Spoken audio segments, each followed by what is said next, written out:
वालेकुम क्लास 9। उम्मीद करता हूँ आप खैरियत से होंगे। दोबारा वीडियो लेक्चर का सेशन हम लोगों ने स्टार्ट किया है।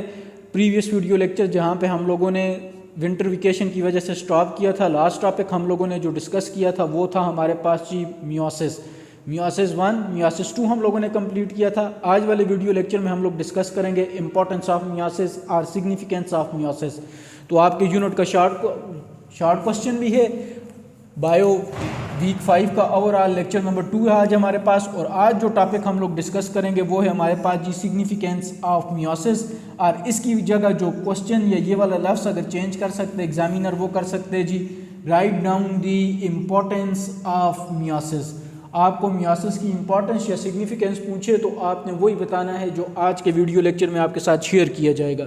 अब सबसे पहले जब मियोसिस की तरफ हम लोग आ रहे हैं तो काफ़ी अर्से बाद 15 दिन बाद हम लोग अपने लेक्चर्स की तरफ आ रहे हैं। तो सबसे पहले मियोसिस की डेफिनेशन भी मैं रिपीट कर रहा हूँ ताकि आपके जहन में बैठ जाए। मियोसिस वो वाली टाइप ऑफ सेल डिवीजन है जिसमें एक पेरेंट सेल डिवाइड होता है 4 डॉटर सेल्स में, और जिसमें एक डिप्लाइड को किसका नाम देते हैं 2n, और किसका नाम देते हैं जिसमें हम लोग कहते हैं फुल नंबर ऑफ क्रोमोसोम हो। वो वाला सेल जिसके अंदर फुल नंबर ऑफ क्रोमोसोम हो वो डिवीजन के बाद चेंज होता है किसके अंदर इनटू n। n कहते हैं हम लोग किसको हैप्लाइड को, और n हम लोग कहते हैं किसको कहेंगे जी हाफ नंबर ऑफ क्रोमोसोम।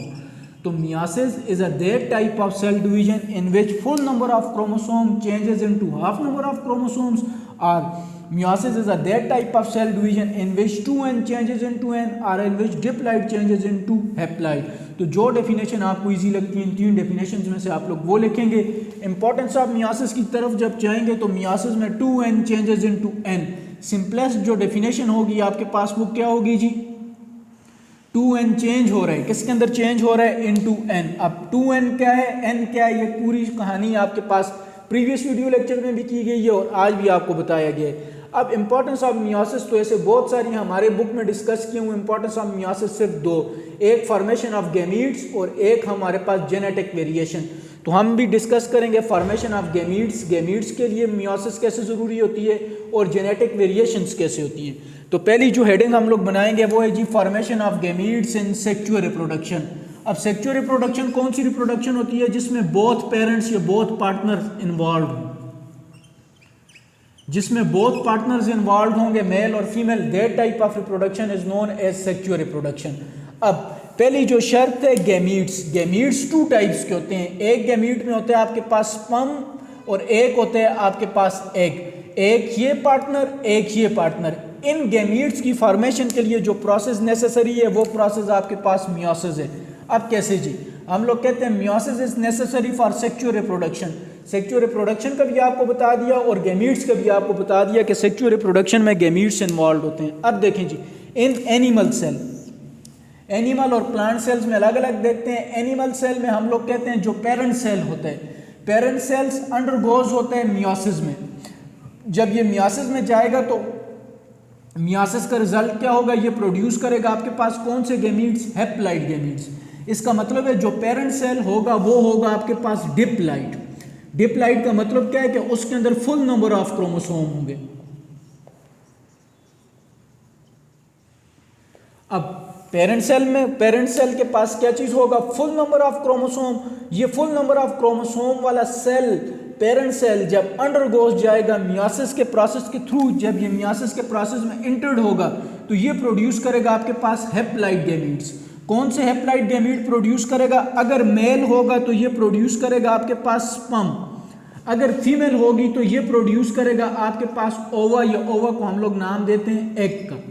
अब इस तरह हम लोग कहते हैं सेक्सुअल रिप्रोडक्शन में 2 पार्टनर्स इन्वॉल्व होते हैं, एक मेल पार्टनर एक फीमेल पार्टनर। मेल पार्टनर का जो हैप्लाइड गैमीट होगा उसको नाम देंगे स्पर्म का, और फीमेल पार्टनर का जो हैप्लाइड सेल होगा उसको नाम किसका देंगे, ओवा या एग का। अगर ये मैं आपको स्पर्म की कहानी बताता हूँ तो स्पर्म में सेमिनरीफेरस जो सेल्स होते हैं आपके पास, ये स्पर्मेटोगोनिया जो होते हैं वो पेरेंट सेल होते हैं। अब स्पर्म की अगर बात करें तो यहाँ पे पेरेंट सेल से मुराद कौन सा सेल होगा आपके पास, स्पर्मेटोगोनिया। ये जो स्पर्मेटोगोनिया सेल होगा ये आपके पास क्या होगा जी डिप्लाइड। ये जब अंडरगोज जाएगा मियोसिस में तो ये प्रोड्यूस करेगा हैप्लाइड सेल्स, और उन हैप्लॉइड सेल्स को किसका नाम देंगे? स्पर्मेटाइड्स या स्पर्म्स का।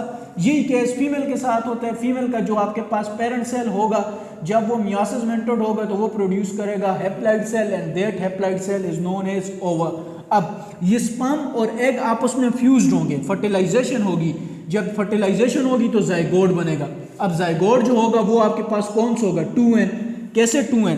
स्पर्म में आपके पास half number of chromosome, similarly ova में आपके पास है जी हाफ नंबर ऑफ क्रोमोसोम। जब ये दोनों आपस में फ्यूज होंगे तो n + n = 2n।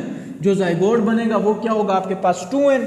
फिर ये जाइगोट अंडरगोज होगा इन प्रोसेस ऑफ माइटोसिस। फिर ये मियोसिस में नहीं जाएगा, फिर ये प्रोसेस ऑफ माइटोसिस में जाएगा और ये डेवलप करेगा एक कंप्लीट ऑर्गेनिज्म आप में। तो हमारा फॉर्मेशन का मैकेनिज्म ये होता है कि पेरेंट सेल्स, हमारे पेरेंट्स के जो जर्म सेल्स होते हैं, सेक्स सेल्स होते हैं, उनके जो पेरेंट सेल्स होंगे वो क्या होंगे? आपके पास अंडरगो जाएंगे मियोसिस में, स्पर्म और ओवम प्रोड्यूस करेंगे, इनकी फर्टिलाइजेशन होगी, प्रोसेस ऑफ माइटोसिस के थ्रू जाइगोट बनेगा।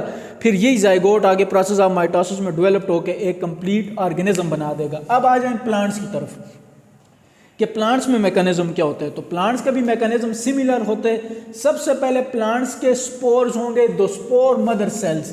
प्लांट का जो आपके पास पेरेंट सेल होगा उसको किसका नाम देंगे? The spore mother cell.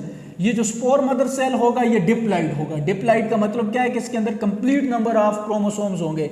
ये कंप्लीट नंबर ऑफ क्रोमोसोम वाला स्पोर मदर सेल्स अंडरगोज जाएगा। कौन से प्रोसेस में जाएगा? मियोसिस में। जब ये मियोसिस में जाएगा तो ये कौन से स्पोर्स प्रोड्यूस करेगा? Haploid spores. फिर ये जो हैप्लॉइड स्पोर्स होंगे ये डेवलप्ड होंगे किस में? हैप्लॉइड गैमीट्स में। प्लांट के हैप्लॉइड गैमीट्स कौन से होंगे? वही वाले दो होंगे आपके पास, स्पर्म प्लस ओवा।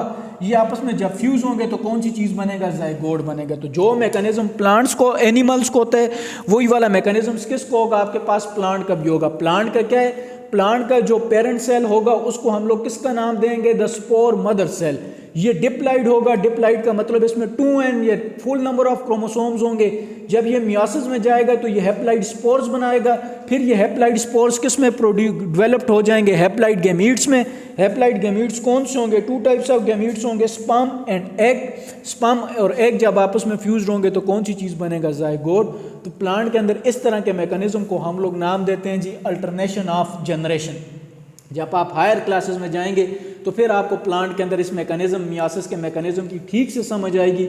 अभी से आपके जहन में सिर्फ इतना होना चाहिए कि आपके पास 2n बनाता है n और n बनाता है आपके पास अगेन 2n। ये देखें, ये 2n है, ये चेंज हो गया किसके अंदर? n के अंदर। और n दोबारा किसके अंदर चेंज हो गया? जाइगोट के अंदर। तो इसको कहते हैं हम लोग अल्टरनेशन ऑफ जनरेशन। ये हायर क्लासेस में जब जाएंगे तो तब आपको डिटेल में पढ़ाया भी जाएगा, समझ भी आएगी। सिर्फ इतना याद रखेंगे, प्लांट के अंदर भी जो सेक्सुअल रिप्रोडक्शन होगी वो कौन से प्रोसेस के थ्रू होगी? By the process of meiosis. दूसरी इंपॉर्टेंस क्या है? Genetic variation. अब ये बुक से ज़रा हट के आपको बताया है समझाने के लिए। जेनेटिक वेरिएशन क्या है? जेनेटिक जीन्स के लेवल में, जीन्स वेरिएशन किसको कहते हैं? चेंज को। जब किसी भी ऑर्गेनिज्म के अंदर जीन्स के लेवल में चेंज आएगी, at the level of gene, that type of variation is known as genetic variation. अब देखें जी, जेनेटिक वेरिएशन को हम लोग समराइज कैसे करते हैं? The change in offspring from parents, कि पेरेंट्स से ऑफस्प्रिंग चेंज हो तो दैट टाइप ऑफ वेरिएशन को हम लोग किसका नाम देंगे? Genetic variation. क्यों? इसका मियोसिस कैसे काज है आपके पास? तो आपको पता है मियोसिस में कौन से क्रोमोसोम अपने सेगमेंट को एक्सचेंज करते हैं? होमोलोगस। अगर होमोलोगस क्रोमोसोम के बजाय नॉन होमोलोगस क्रोमोसोम जो सिमिलर ना हो वो अपने सेगमेंट को एक्सचेंज कर दें, एक्सचेंज देयर पार्ट्स, फिर इसका रिजल्ट क्या होगा? इसका रिजल्ट फिर क्या होगा? आपके पास वेरिएशन अकर होगी और इस वेरिएशन के नतीजे में जो प्रोडक्ट होगा वो ऑफस्प्रिंग वेरिएंट होगा। वेरिएंट से मुराद चेंज होगा। किससे चेंज होगा? From their parents. For example क्या है आपके पास कि ये आपके पास 2 होमोलोगस क्रोमोसोम है। मियोसिस में इन्होंने सेगमेंट को एक्सचेंज करना है, ये भी होमोलोगस क्रोमोसोम्स हैं, ये अपने सेगमेंट को एक्सचेंज करेंगे। तो जो रिजल्ट होगा, रिजल्ट क्या होगा आपके पास कि ये सिमिलर होंगे, जो ऑफस्प्रिंग बनेंगे वो सिमिलर होंगे। किसके साथ सिमिलर होंगे? With parents.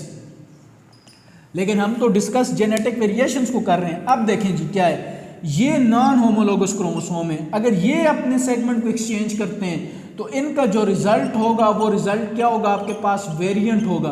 किससे वेरिएंट होगा? From parents. तो that type of phenomena is known as genetic variation के अगर प्रोसेस ऑफ मियासिस में होमोलोगस क्रोमोसोम के बजाय नॉन होमोलोगस क्रोमोसोम्स अपने सेगमेंट को एक्सचेंज करेंगे तब जो ऑफस्प्रिंग बनेंगे वो पेरेंट से मुख्तलिफ होंगे और यही आपके पास नॉन होमोलोगस क्रोमोसोम का सेगमेंट एक्सचेंज करना कॉज करते हैं, क्या चीज़ कॉज करते हैं? Genetic variation.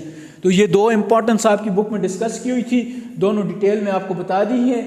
Next video lecture में जब आएंगे तो इंशाल्लाह नेक्स्ट यूनिट स्टार्ट करेंगे। तब तक अपना ख्याल रखिएगा। शुक्रिया, वस्सलाम, खुदा हाफ़िज़।